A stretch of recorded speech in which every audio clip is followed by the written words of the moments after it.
Hello friend, आप सभी का बहुत बहुत स्वागत है आपका अपना YouTube channel Bihari fundamental of science पर। तो आज की इस क्लास में मैं आप सभी को क्लास 12th इंग्लिश के 50 ऐसे महत्वपूर्ण वीवीआई ऑब्जेक्टिव क्वेश्चन बताएंगे। इंग्लिश के 50 ऐसे महत्वपूर्ण वीवीआई ऑब्जेक्टिव क्वेश्चन बताएंगे जो कि आपके एग्जाम में 100% लड़ेगा। तो आप लोग वीडियो को शुरू से अंतिम तक देखिएगा और जितना भी गेस्ट क्वेश्चन का आप लोग को पीडीएफ देते हैं उसको आप लोग पढ़ते जाइएगा। तो आज की इसकी क्लास में आप लोग को 50 ऐसे वीवीआई ऑब्जेक्टिव क्वेश्चन बताएंगे जो आपके एग्जाम में 100% इसी टाइप का रहेगा। तो चलिए क्वेश्चन की तरफ चलते हैं। पहला क्वेश्चन है, which of the flowing language is the youngest. मतलब दुनिया में सबसे छोटा भाषा कौन सा है। Which of the flowing language is the youngest, सबसे छोटा भाषा कौन है। ऑप्शन ए है संस्कृत, ऑप्शन बी है ग्रीक, ऑप्शन सी है लैटिन, ऑप्शन डी है इंग्लिश। तो इंग्लिश है जो सबसे छोटा भाषा है, ऑप्शन डी राइट हो जाएगा। अगला क्वेश्चन आता है, ये अगला क्वेश्चन है 2 number. Dash dash is the synonym of drama. Drama का सिनोनिम क्या होता है, मतलब ड्रामा का पर्यायवाची शब्द क्या होता है। तो ड्रामा का पर्यायवाची शब्द होता है प्ले। ऑप्शन नंबर डी बिल्कुल राइट हो जाएगा। अगला क्वेश्चन है, in the 80 century dash dash published a dictionary of the English language. मतलब 18वीं शताब्दी में ना एगो डिक्शनरी कौन सा लॉन्च किया गया था। डिक्शनरी 18वीं शताब्दी में कौन सा डिक्शनरी लॉन्च किया गया था इंग्लिश में। तो यह सैमुअल जॉनसन के द्वारा रचा गया था डिक्शनरी, सैमुअल जॉनसन। तो in the 80 century Samuel Johnson published a dictionary of the English language. तो इंग्लिश भाषा में ना सैमुअल जॉनसन के द्वारा एगो डिक्शनरी लॉन्च किया गया था। अगला क्वेश्चन है 4 नंबर, चार्ल्स डिकनेस। अगला 4 नंबर क्वेश्चन है, आप लोग 4 नंबर क्वेश्चन को जवाब दीजिए। Charles Dickens was a novelist of, कहाँ के थे। Charles Dickens was a novelist मतलब का उपन्यासकार कहाँ के थे। तो ये 19th सेंचुरी के थे, 19th सेंचुरी के। Charles Dickens was a novelist of the 19th century के यानी 19वीं शताब्दी के को नोबलिस्ट उपन्यासकार थे कौन, चार्ल्स डिकनेस। उसके बाद 5 नंबर क्वेश्चन में आते हैं। 5 नंबर क्वेश्चन है, the Anglo Saxon were dash dash people. तो एंग्लो सेक्शन कहाँ के थे, तो एक जर्मनिक पीपल थे। एंग्लो सेक्शन कौन थे, तो एक जर्मनिक पीपल थे। The Anglo Saxon were dash dash, तो एक जर्मनिक पीपल थे। अगला क्वेश्चन पर आते हैं। अगला क्वेश्चन है 6 नंबर क्वेश्चन है। 6 number, English developed into a single standard dash dash. तो क्या था, एक क्वीन इंग्लिश था। ऑप्शन नंबर ए राइट हो जाएगा। अगला क्वेश्चन है 7 नंबर क्वेश्चन है। The history of the English language is just about dash dash. तो कितना, इंग्लिश का इतिहास कितना साल पुराना है, तो 1500 साल पुराना है। The history of the English language is just about year, तो 15 साल ओल्ड है। तो आप लोग इस सभी क्वेश्चन को याद। अगला 8 नंबर क्वेश्चन है, Langland is a well known writer of dash dash English literature. तो कौन थे, तो लैंगलैंड कौन थे, तो लैंगलैंड ना मिडिल इंग्लिश के ना एगो राइटर थे। तो Langland is a well known writer of the middle English literature. तो आप लोग को ऑप्शन नंबर डी राइट हो जाएगा। आप लोग इसको याद जरूर करिए। उसके बाद आता है स्टैंडर्ड 19 नंबर क्वेश्चन है। 9 number, standard British English speech come to we know. तो किस नाम से जाना जाता है, तो रिसीव्ड प्रोनाउंसिएशन के नाम से जाना जाता है। Standard British English speech came to be known, तो रिसीव्ड प्रोनाउंसिएशन के। उसके बाद आता है इससे क्वेश्चन है जो इम्पोर्टेंट है, आप लोग इसको याद कर लीजिएगा। जैसे Chaucer, Gower, Langland and Wycliffe are important writer of dash dash. तो किस काल के कवि थे। जैसे चाउसर हो गया, गौसर हो गया, गोबर हो गया। उसके बाद Langland and Wycliffe are important writer of, तो यह मिडिल इंग्लिश के कोई इम्पोर्टेंट राइटर थे। ऑप्शन नंबर बी राइट हो जाएगा। अगला क्वेश्चन पढ़ाते हैं। Dash dash is a window to the world. मतलब दुनिया का खिड़की किसे कहा जाता है, तो अंग्रेजी को ना दुनिया का खिड़की कहा जाता है। Dash dash is a window to the world, तो दुनिया का खिड़की किसे कहा जाता है, तो अंग्रेजी को कहा जाता है। 12 नंबर क्वेश्चन है। 12 number, the Anglo sections invaded England in the, कहाँ के थे, तो एंग्लो सेक्शन को अब आए थे। तो एंग्लो सेक्शन ना कहाँ, इंग्लैंड कब गए थे। The Anglo sections invaded England in the, तो 5th सेंचुरी में गए आए थे इंग्लैंड। 5th सेंचुरी में ना कौन, तो इन्वेडेड आए थे, इंग्लैंड आए थे।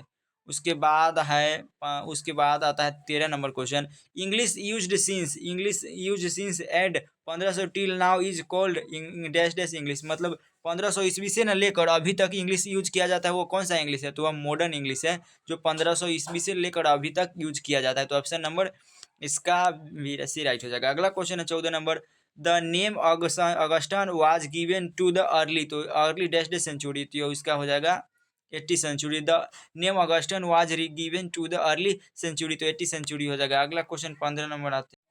अगला क्वेश्चन है 15 नंबर, मोरेटिलिटी प्लेज डेवलपमेंट इन, तो ये कहाँ है, मिडिल एक्स हो जाएगा, इसका ऑप्शन नंबर बी राइट हो जाएगा। मोरेलिटी प्लेज डेवलपमेंट इन, तो मोरेलिटी इसका हो जाएगा ऑप्शन नंबर डी। अगला 16 नंबर क्वेश्चन है, 16 नंबर क्वेश्चन है, the year AD 1066 is taken to be the end of dash dash period, तो ओल्ड इंग्लिश का कार्यकाल था 1966, 1066 था ओल्ड इंग्लिश का कार्यकाल था, आप लोग इसको याद जरूर करिएगा। उसके बाद है 17 number question, who is the writer of Venus and Adonis, Venus and Adonis के राइटर कौन है, एडोनिस के, तो इसका हो जाएगा शेक्सपियर है जो। अगला 18 नंबर क्वेश्चन है, 18 नंबर क्वेश्चन है, the century tales was written by, the century tales was written by, आप लोग 18 का जवाब दीजिए। The century tale was written by, तो चौसर के द्वारा, Chaucer option number B right हो जाएगा। अगला क्वेश्चन है, paradise regarded was written by, paradise regarded was written by, तो किसके द्वारा लिखा गया, तो मिल्टन के द्वारा लिखा गया, पैराडाइज रिटाइड। अगला क्वेश्चन है, Piers of Ploughman is written by, Piers the Ploughman is written by, तो किसके द्वारा लिखा गया, तो ये लैंगलैंड के द्वारा लिखा गया।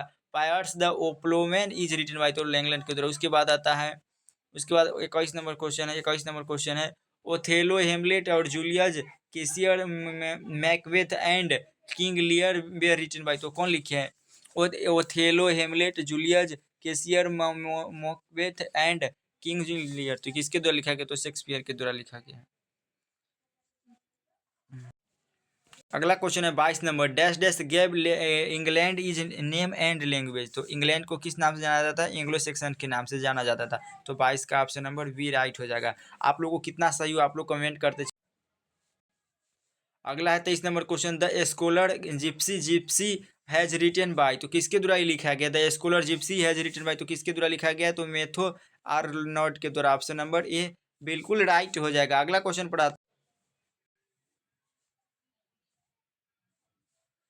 The Gitanjali has written by, Gitanjali किसके द्वारा लिखा गया, तो रविंद्रनाथ टैगोर के द्वारा लिखा गया था। गीतांजलि की पुस्तक किसके द्वारा लिखा गया था, तो रविंद्रनाथ टैगोर। अगला 25 नंबर है, the word drama comes from A dash dash word, तो कहाँ से लिया गया, तो ग्रीक से लिया गया है। The word drama comes from a, तो कहाँ से, ग्रीक से लिया गया है, तो आप लोग को सी राइट हो जाएगा।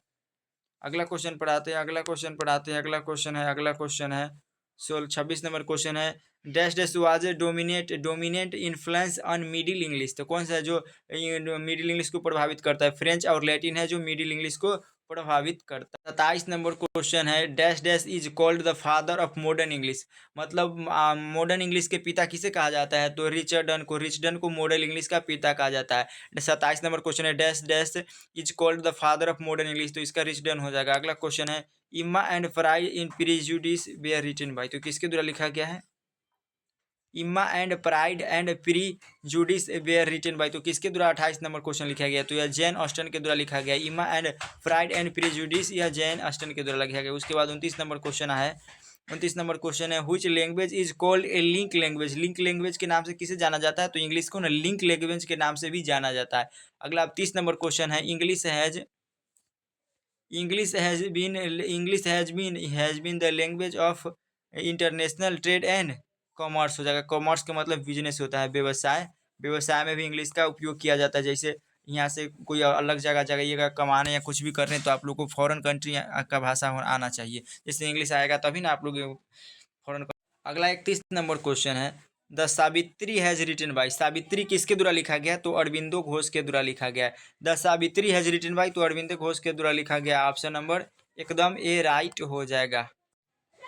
अगला क्वेश्चन है, डेविड कॉपरफील्ड है वाज रिटन बाय, तो किसके द्वारा लिखा गया, डेविड कॉपरफील्ड है रिटन बाय, तो डिकनेस के द्वारा लिखा गया, ऑप्शन नंबर सी बिल्कुल राइट होगा। अगला क्वेश्चन है, untouchable and coolie were written by, तो किसके द्वारा लिखा गया, untouchable and coolie were written by, तो किसके द्वारा लिखा गया, मुल्क राज आनंद के द्वारा लिखा गया। Untouchable and coolie were written by, तो मुल्क राज आनंद के द्वारा लिखा गया है। इसके बाद आता है, the god of a small thing is written by, तो किसके द्वारा लिखा गया, the god of a small things, तो ये आप लोगों के लिए होमवर्क है, आप लोग इसको कमेंट करके जरूर बताइएगा। और आप लोग चैनल पर नए हैं तो आप लोग चैनल को सब्सक्राइब जरूर कर दीजिए, आप लोग चैनल को सब्सक्राइब जरूर कर दीजिए। और पीडीएफ नोट्स अभी तक आप लोग न लिए, पीडीएफ नोट्स न लिए तो आप लोग इस नंबर पर कांटेक्ट करेंगे तो आप लोग को पीडीएफ नोट्स बिल्कुल फ्री में दे दिया जाएगा। 62 23 38 462, तो आप लोग इस पर कॉन्टेक्ट जरूर एक बार करिए। उसके बाद आता है arm and the man is written by, तो टी.एस. इलियट के द्वारा लिखा गया। Arms and the man is written by T S. Eliot. उसके बाद आता है the major in linguistic, the major linguistic charge change is known, तो इसको ना द ग्रेट वोवेल शिफ्ट के नाम से भी जाना जाता है। उसके बाद आता है टासिक इज रिटन बाई, टासिक इज रिटन बाई, टासिक इज रिटन बाई, तो ग्रीस कार्नेट के द्वारा लिखा गया। टासिक इज रिटन ग्रीस कार्नेट के द्वारा लिखा गया। ऑप्शन नंबर राइट हो जाएगा। अगला क्वेश्चन है, अगला क्वेश्चन है dash dash has the largest number of native speaker, native speaker के द्वारा ना चाइनीज बोला जाता है। अगला 39 नंबर क्वेश्चन है the lotus is written by, lotus किसके द्वारा लिखा गया, तो टोरू दुत्ता के द्वारा, टोरू दुत्ता के द्वारा लोटस लिखा गया। The lotus is written by Toru Dutta के द्वारा। Option number A C right हो जाएगा। Macbeth and Julius Caesar are written by, तो किसके द्वारा लिखा गया, तो शेक्सपियर के द्वारा लिखा गया। Macbeth and Julius Caesar written by, तो शेक्सपियर के द्वारा। उसके बाद आता है great vowel shift took place during, तो इसका हो जाएगा middle English. Option number B right हो जाएगा। अगला क्वेश्चन पर आता है इंग्लिश इज, अगला क्वेश्चन है 42 number question, English is used in China as a language, कैसा, तो फॉरेन के रूप में किया जाता है। इंग्लिश का यूज ना चाइना में फॉरेन का लैंग्वेज के रूप में किया जाता है। अगला 43 नंबर क्वेश्चन है मार्क ट्वेन एंड हेनी जेम्स आर नोबलिस्ट, कैसा था, तो यह एक अमेरिकन नोबलिस्ट थे, अमेरिकन। अगला 44 नंबर क्वेश्चन है the old English had dash dash dialect, तो ओल्ड इंग्लिश के कितने डायलेक्ट्स थे, तो 4 गो डायलेक्ट्स ओल्ड इंग्लिश के था। ऑप्शन नंबर बी राइट हो जाएगा। तो आप लोग इस सभी क्वेश्चन को याद जरूर करिए और चैनल को आप लोग सब्सक्राइब करके और जल्दी से जल्दी 1000 सब्सक्राइबर आप लोग कंप्लीट करवाने का प्रयास करिए। आप लोगों के लिए हम काफ़ी ज़्यादा मेहनत करते हैं। उसके बाद आता है who wrote Mac Flecknoe, who wrote Mac Flecknoe, तो किसके द्वारा, तो जॉन डायडन के द्वारा लिखा गया, जॉन डायडन के द्वारा। ऑप्शन नंबर ए राइट हो जाएगा। तो 45 क्वेश्चन हुआ। अगला क्वेश्चन है the development of dash dash was helped by the introduction of printing technology, तो इसका हो जाएगा मॉडर्न इंग्लिश। ऑप्शन नंबर ए राइट हो जाएगा। अगला 47 नंबर क्वेश्चन है डैश डैश हेल्पेड इन सिंप्लीफाइंग इंग्लिश, तो किसके द्वारा, तो बाइबल हेल्पेड इन सिंप्लीफाइंग इंग्लिश हो जाएगा। और 49 नंबर क्वेश्चन है हु रॉट हक लेवरी फॉन, तो कौन हो जाएगा, हु रॉट हक वेलरी फॉन, तो किसके द्वारा लिखा गया, तो मार्क ट्वेन के द्वारा लिखा गया। ऑप्शन नंबर डी बिल्कुल राइट हो जाएगा। 49 नंबर क्वेश्चन में आते हैं Goldsmith and Sheridan, Goldsmith and Sheridan made contributions to the, तो इसका क्या हो जाएगा, तो इसका हो जाएगा इंग्लिश स्टेट, इंग्लिश स्टेज। अगला क्वेश्चन है the period of dash dash English called dark age या चाइल्डहुड पीरियड, तो इसका हो जाएगा ओल्ड इंग्लिश। तो आप लोग को इस क्लास में मात्र कितना, आप लोग को आज की इस क्लास में मैं आप लोग को कितना 50 VBA ऑब्जेक्टिव क्वेश्चन बताया, 50 VBA ऑब्जेक्टिव क्वेश्चन बताया, वो भी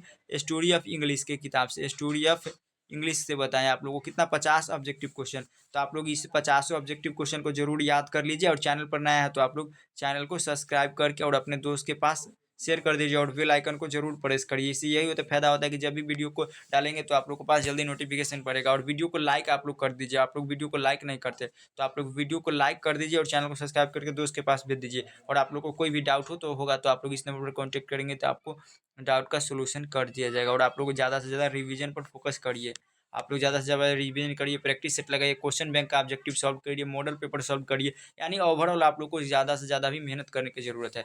तो मिलती है नेक्स्ट वीडियो पर। अगला किस टॉपिक और वीडियो चाहिए आप लोग ये भी कमेंट करके जरूर बताइए।